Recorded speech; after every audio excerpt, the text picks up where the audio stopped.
Nasubukan mo na bang mag-record ng guitar cover mo or tumugtog sa venue na walang guitar amplifiers at eto ang kinalabasan ng tunog ng gitara mo?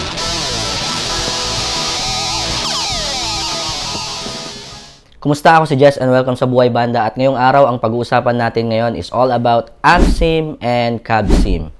Well, ano nga ba ang tinatawag nilang amp simulator? Ang amp sim ay yung mga pedals o kaya mga software na ginagamit para kopyahin yung tunog ng mga paborito nating guitar amplifiers. Ang cab sim or yung mga tinatawag nilang IR cab, ito yung mga pedals and mga softwares na ginagaya yung tunog ng mga paborito nating cabinet speakers na hindi na natin kailangan gumamit or magdala ng mga physical amplifiers and cabinets sa mga venues or sa mga lugar na tinutugtugan natin, which is napakalalaki o kaya napakabibigat. And dahil din sa mga amp sim at saka cab sim, nasi-shape natin yung tone natin kahit hindi tayo gumagamit ng physical amplifiers, lalong-lalo na pag direkta tayong sumaksak sa mixer or sa mga FR speakers. Okay, so nandito tayo sa pedal board natin.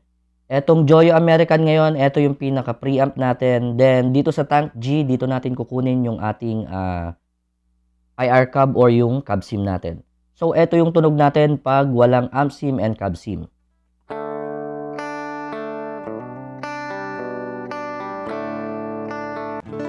Okay, so yun yung tunog natin. So ito naman, try naman natin mag-engage ng distortion tsaka overdrive. Stack natin.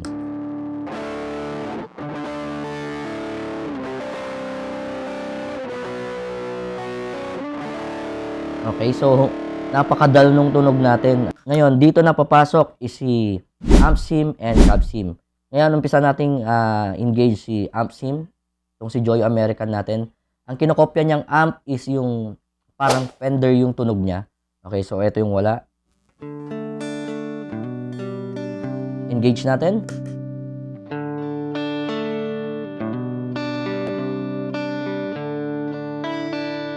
So dito na rin sa preamp, dito na rin tayo makakapag adjust ng mga EQ natin. Since meron na siyang low, mid, high dito, ayan. Kung gusto nating mas matalas, ayan. Kung gusto nating magdagdag ng mid, okay. So, punta natin doon sa usual settings ko. Yan. Kung maririnig nyo yung tunog niya is medyo okay na siya. Ngayon, mas magiging okay pa siya pag idadagdag natin itong si IR cab. Okay, so maglalagay tayo ng IR cab natin or yung cab sim natin. So, eto.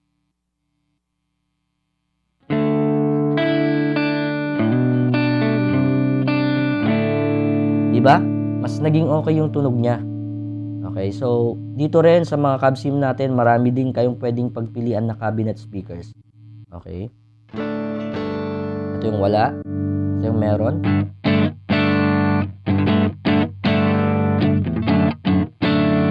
Okay.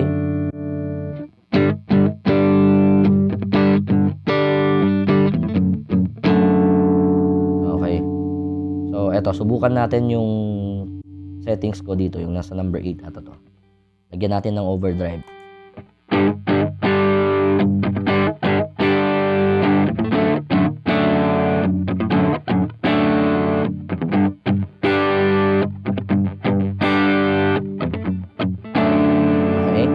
So, mas maganda yung tunog niya, mas buo.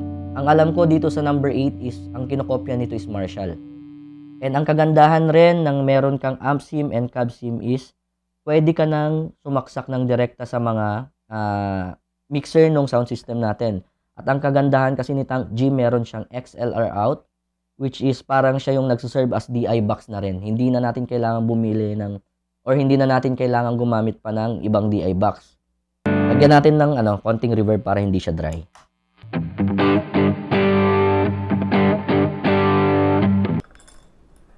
Okay, dito sa setup natin, ito yung tinatawag nating ampless setup. Ngayon, kung gusto mong nakasindi yung preamp mo and IR cab mo at gusto mong gumamit ng physical amplifier, ang ginagawa kong setup is naka-on yung preamp ko, pero pinapatay ko yung IR cab kasi gusto kong gamitin yung cabinet speakers dun, nung amplifier na meron dun sa venue.